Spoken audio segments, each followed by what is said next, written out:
Welcome back everyone. I am Dr. Dhruvi Sinha from the School of Liberal Arts at Bennett University. In our last session, we built the foundation, the 5 communication muscles and why practice matters. And today, we build on that foundation with a question. Have you ever left a conversation sure you understood only to realize later that you hadn't? Those small misses waste time and create stress. Today, I want to show you why they happen, how to catch them early, and what simple habits turn hearing into usable understanding.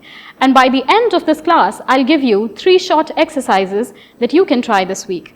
If you take one thing from this talk, let it be this phrase: see, check, fix. Imagine language as an ensemble, not a single center. Your ears pick up sound, parts of your brain map those sounds to meaning, and your motor systems plan speech, and your eyes connect symbols like slides or words to ideas. When these parts work together, the message sings. When one part is overloaded, a noisy room, divided attention, or a steady stream of notifications, the performance falters. So hold this image in your mind.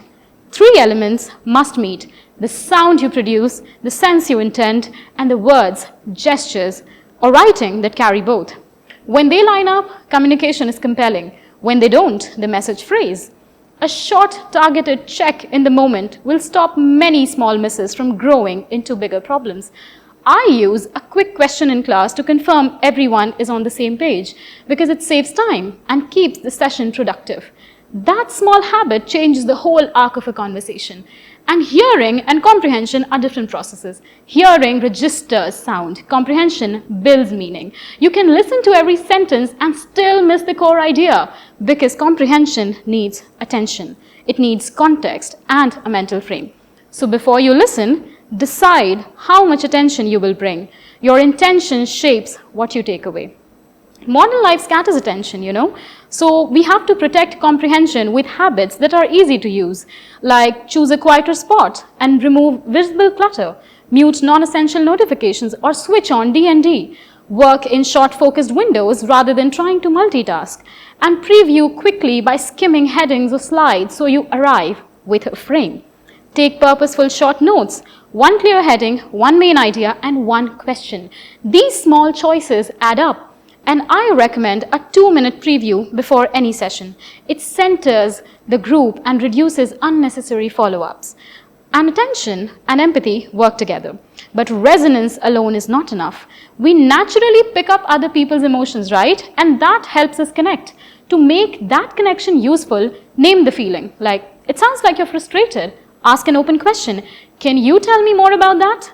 And check what the other person wants next. Would you like some advice or would you prefer that I just listen? Empathy also shows in the body. Steady, natural eye contact, an open posture, a calm voice, a well-timed pause. I often ask which kind of response the speaker prefers because that single question keeps the exchange focused and respectful. The images and phrases we use, of course, shape thought. Short metaphors like time is money compress a lot into a few words. Metaphors can illuminate or mislead as well. While you listen, notice which metaphor is shaping the idea that you're hearing. That quick habit often exposes hidden assumptions and opens a clearer question. Now, turning hearing into a usable knowledge depends on note-taking, of course, as well, and memory. And writing is central to that change. Writing is thinking. Writing, or even typing in today's age, links perception with action and forces you to choose what matters. Even when you type, paraphrase as you go, add a short margin cue, use consistent symbols so you can find ideas later, chunk informations into meaningful units, preview and then revisit within 24 hours. Practice active retrieval by closing your notes and writing a short summary from your memory. Keep a straightforward structure of cues, notes, and a brief summary, and connect new ideas to what you already know. After a session, write a 100 to 300 word summary explaining the main idea as if you were teaching someone who missed the class. Adding that short summary to my routine has also sharpened how I explain concepts and made follow-up exchanges more productive. Most misunderstandings begin small: a missed glance, a clipped reply, a vanished pause. Learn to read quick signals that often predict trouble, like watch eye contact, Comfortable exchanges usually show about 60 to 70% gaze at the speaker. Almost no eye contact can mean low attention, while constant staring may feel intense. Watch hand gestures. 2 to 6 movements in 30 seconds tends to feel normal, natural, while few gestures can feel flat and many more can distract. Notice pauses after important points. 1 to 2-3 seconds helps an idea land. If there are almost no pauses and many listeners absorb less. Notice who talks more. In a two-person exchange, observe how much each person speaks. In a group, see who is interrupted or ignores. Who talks more tells you who is being heard. You do not need special tools to observe these signals. Watch briefly and jot a single sentence about what you noticed. When silence looks like agreement, a quick clarifying question often prevents wasted time later. And when you spot confusion, use 3 quick fixes that can stop misunderstandings fast. Repeat and check by restating the other person's point in one clear sentence, asking, "Did I get that right?" Name it and pause by saying what you think happened and slowing the pace. "I think we crossed wires. Can we take a moment to sort this?" Offer a short break. "This is important. Shall we take 5 minutes and come back?" These lines clear up meaning without blame. Use them until they feel natural. Read body signals as clues, not proofs. One sign rarely settles a question, so look for several signs that point the same way. If culture or context might explain a behavior, ask kindly, "I noticed you don't make much eye contact. Is that more comfortable for you?" A short, respectful question prevents the wrong guess and keeps the conversation safe. Now, if we talk about online communication, it needs the same clarity, but with different tools, of course.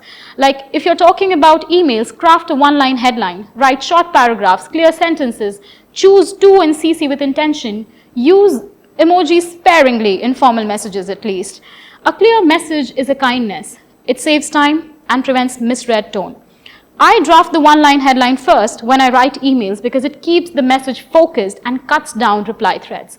Now for practical work, you can try this week with honest effort, not perfection, but honest effort. First, attention and summary. Before a listening session, reduce distractions, mute notifications, and immediately after, write one concise sentence from memory that captures the main idea.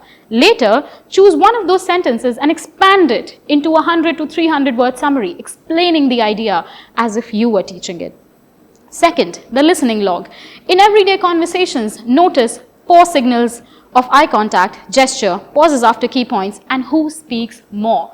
Write one concise sentence about what you observed and finish one line about what surprised you. Third, repair practice. When you notice confusion, try, repeat and check, or name it and pause in the moment. Afterwards, jot a short note about what you said, how the person responded, and what changed in the tone or outcome. Before you finish any practice, ask yourself, did I hold steady eye contact? Did I allow short pauses after key points? Did I try a repair when confusion appeared? Choose one small action to focus on next time. Catching small misses early saves time and spares effort. Carry this phrase into your conversations. See, check, fix. See the sign, check by repeating, and fix with a short pause or a calm break. Remember, communication is not a talent you either have or don't. It is a set of habits you can build. And this is all for today's class. Thank you. Keep practicing. Skill grows with attention, repetition, and the humility to keep learning. I'll see you in the next session.